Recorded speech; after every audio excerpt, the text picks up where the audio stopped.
Welcome back to the diary. It's been a while, but I couldn't think of a more fitting day to make a new entry. So, whether you're a returning or new listener, I hope you enjoy.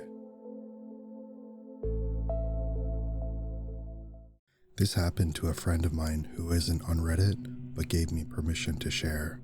It's one of those stories that gets told quietly within families, passed around in whispers rather than laughter. It happened a few years ago, but it's still something that echoes through their lives to this day. It was Halloween night, one of those crisp, early evenings when the last of the October sun was fading, and the neighborhood was just starting to come alive with kids in costumes, parents trailing behind with flashlights, and the porch lights flickering on one by one. My friend was visiting her parents for the weekend. They lived in a quiet residential area where Halloween was usually a wholesome, lighthearted affair. Pumpkins on porches, bowls of candy by the door, the occasional decorative skeleton, nothing out of the ordinary. She was inside the house helping her mom get the candy ready, chatting about costumes they'd seen so far, when there was a knock at the door. Her dad, never one to miss a chance to play host, went over to answer it. Standing on the porch was a man. He was tall, wearing a nondescript jacket and a burlap sack or some sort of cloth bag pulled over his head with eye holes crudely cut out. He said nothing. He just stood there, totally still, not even offering out a candy bag, just silence. At first, my friend's dad thought it was a joke, maybe one of the local teens trying to be spooky. He chuckled awkwardly and said something like, "Alright buddy, what's the costume?" But the man didn't respond. Instead, he took one step forward inside the door, his foot landing on the carpet of the entryway. That was when something in my friend's dad snapped.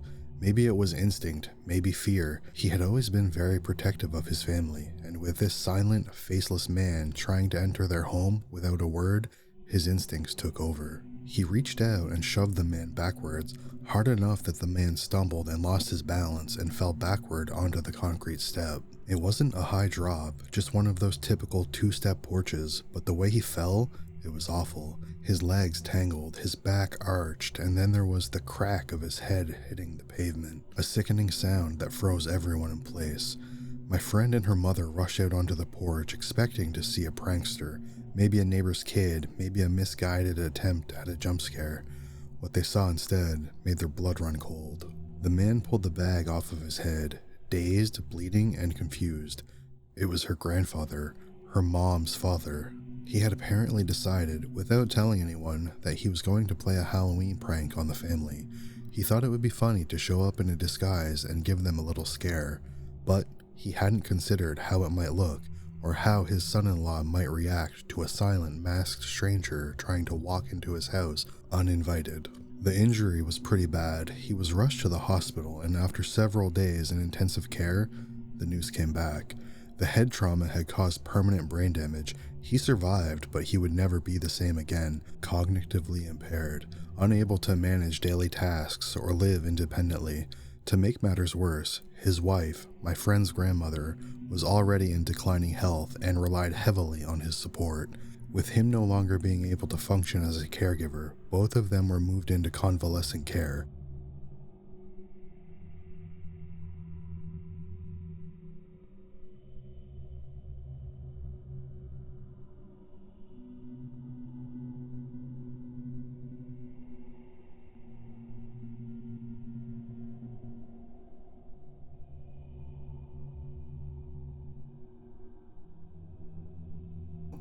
The guilt, the resentment, the strain of watching her parents decline in a care facility, it built up fast.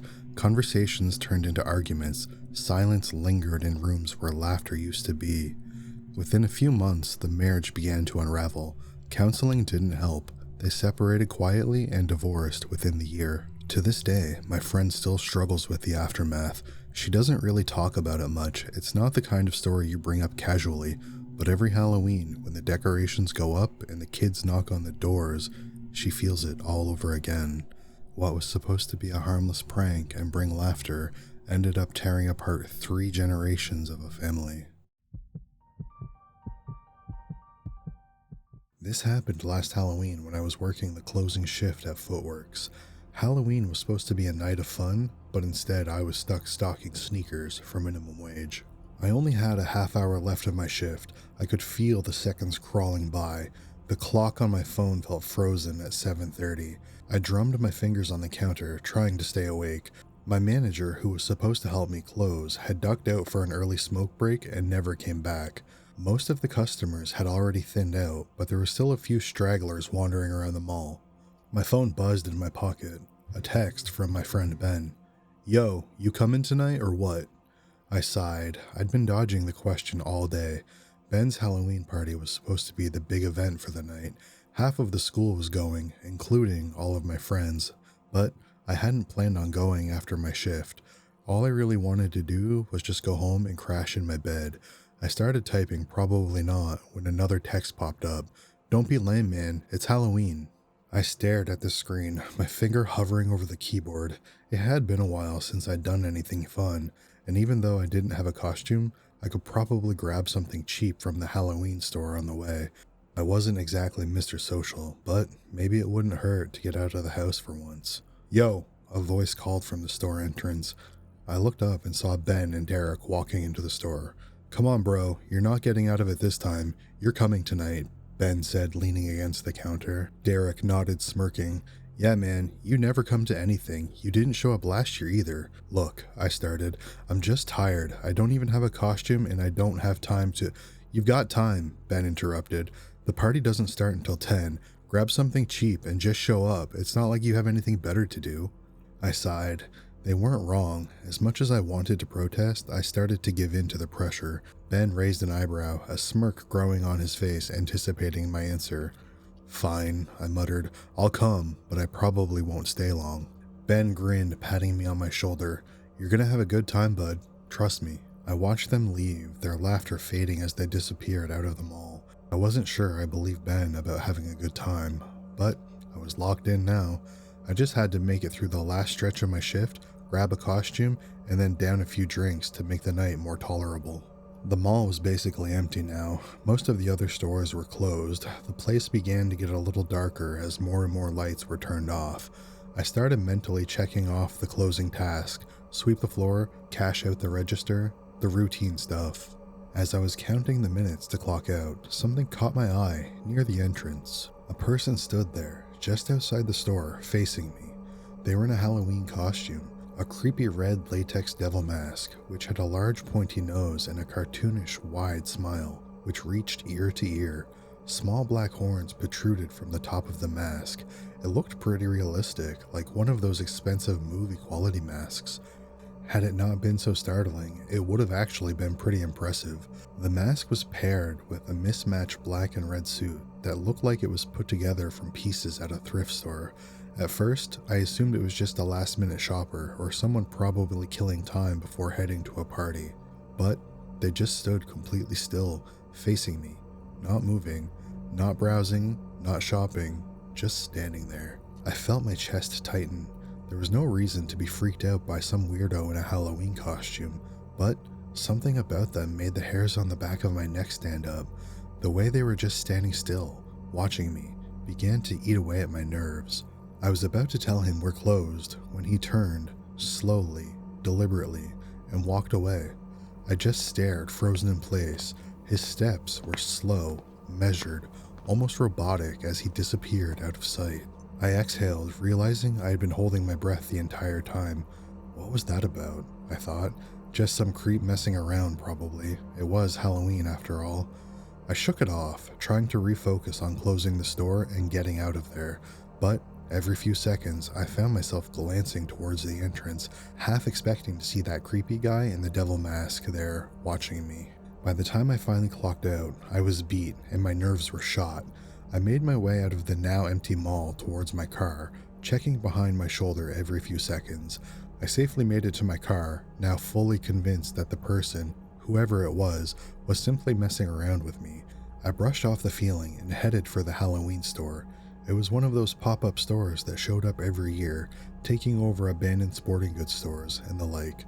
I pushed open the door and stepped inside. A chime sounded loudly in the nearly empty store.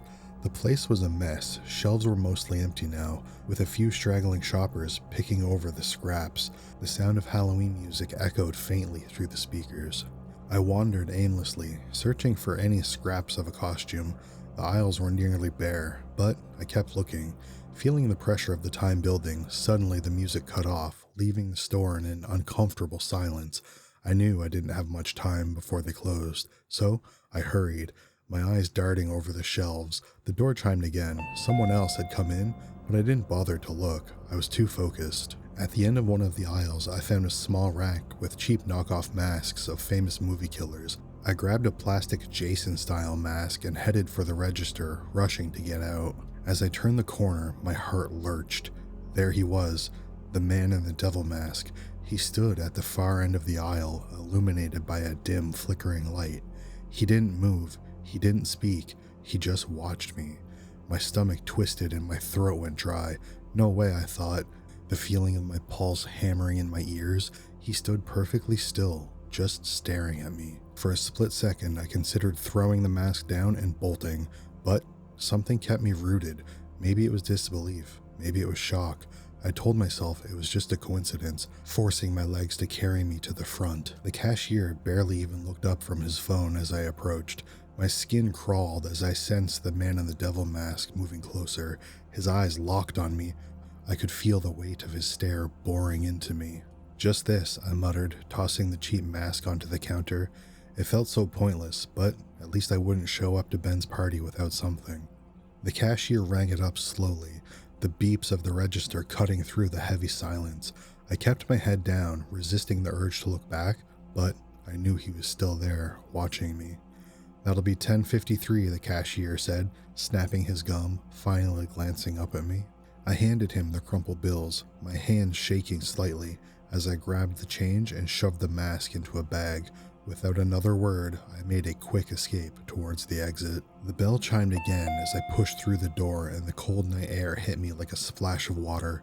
I exhaled sharply, tension easing from my shoulders. Instinctively, I glanced over my shoulder, half expecting to see him, the man in the devil mask, standing at the entrance, following me still. But there was nothing, just the empty store and a couple of people loitering on the sidewalk. He was gone again. By the time I got to Ben's place, the party was already in full swing. Cars were parked up and down the block, and I could hear the bass from the music thumping before I even stepped out of my car. The house was decorated to the nines, fake cobwebs hanging from the trees, jack-o'-lanterns lining the walkway, and orange lights flickering in the windows. I pulled the plastic hockey mask out of my bag and slipped it over my face. It wasn't much, but it would do. I didn't feel like going all out for this party anyway. I just wanted to blend in, have a few drinks, and hopefully avoid any awkward moments with people. The front door was wide open, and people were spilling out into the yard, already tipsy and laughing too loud. I stepped inside, and the smell of beer and sweat hit me immediately. Ben's living room was packed. People in costumes, some elaborate, and some as half-assed as mine, dancing, drinking, and yelling over the blaring music. "Hey, you actually came." Ben appeared out of nowhere, clapping me on the back hard enough to nearly knock me over. "Yeah, well, you didn't really give me a choice," I said jokingly, raising my voice to be heard over the music. "Here, grab a drink," Ben shouted, shoving a plastic cup of beer into my hand before I could protest. "We're playing beer pong in the kitchen. Come on." I hesitated. Beer pong wasn't really my thing, but it was better than standing around awkwardly in the corner. "Sure, yeah, why not?" I said, following him into the kitchen, where the crowd had already gathered around the table, lined with orange plastic cups. Someone had set up a fog machine, and the room was filled with a swirling white mist, making it hard to see more than a few feet in front of me. I took a big swig of my beer and tried to relax. It was just a party after all. We played several rounds. The beer had begun to do its job with loosening me up, and I was actually starting to have fun. For a moment, I even began to question myself on why I didn't come out more. But just as the thought occurred, I saw him again. The figure, that devil mask, that long pointy nose, and the wide smile. He was standing in the living room, just beyond the edge of the crowd, perfectly still like he had been at the store. He didn't move or try to talk to anyone. He just stood there watching me. My throat went dry and my stomach twisted into knots. What was he doing here? How did he follow me here? I blinked, half expecting him to disappear like a trick of the light, but when I looked again, he was still there. He raised his hand and gave me a slow, taunting wave and turned to leave. Maybe it was the drinks, or maybe it was the feeling of security from the crowd, but anger began to boil up inside of me. I set my drink down and pushed through the crowd, trying to keep him in sight. I wanted to grab him and find out who he was and why the hell he was following me. But by the time I reached the living room, he was gone. Just like that. I scanned the room, my heart pounding in my chest. People were laughing, talking, and dancing like nothing was wrong. I thought about telling Ben, but what could I say? That some weirdo in a devil mask had been following me around all night? He would just think I'm being paranoid. I needed to calm down. I told myself it was just some guy playing a prank, maybe someone who had been at the mall earlier and recognized me, or maybe it was someone I knew just messing with me. It was Halloween and people were supposed to be creepy. I grabbed another beer and took a long drink and forced myself to relax. It was just in my head. It's nothing to worry about. I didn't stay at the party long after that. After a couple more beers and some awkward small talk, I made my excuse and slipped out. I just wasn't in the mood anymore. All I could think about was that guy. Every time I turned around, I expected to see him and his devil mask standing there, just watching. It was a relief to get back to my car and leave the noise and chaos behind. The streets were quiet as I drove home, the occasional group of teenagers in costumes still wandering the sidewalks. My parents' house was only a few blocks away, and when I pulled up to the driveway, everything seemed peaceful. The porch lights were still on, and the pumpkins were lit on the front porch. I parked and walked up the front steps, fumbling my keys as I unlocked the door. The quiet was almost comforting after the noise of the party. I stepped inside, closing the door softly behind me. "Mom? Dad?" I called out, but there was no answer. They had probably gone to bed already. I flipped on the hallway light and headed for the stairs, planning to just crash in my room and forget about the whole night. I went to my room, got changed, and sat on my bed, scrolling through my phone and trying to convince myself that I'd let my imagination get the best of me. That's when I noticed it. Through the narrow gap in my blinds, across the street, there was someone standing on the sidewalk, perfectly still, facing the house. At first, I thought maybe it was just some neighbor heading home late, but the longer I looked, the clearer it became. The shape of the mask, the devil. I froze, watching through that crack, my heart pounding so hard I could hear it in my ears. He didn't move, not a single time. I don't know how long I sat there, 10, maybe 20 minutes, barely breathing, staring at him through the blinds. Then, headlights from a passing car washed across the street for a split second. Everything lit up bright, and when the light faded, he was gone.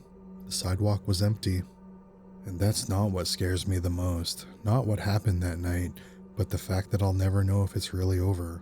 It's been almost a year with no sights of him, but Halloween is a couple weeks away, and I'm praying every day that I don't have another run-in with the devil.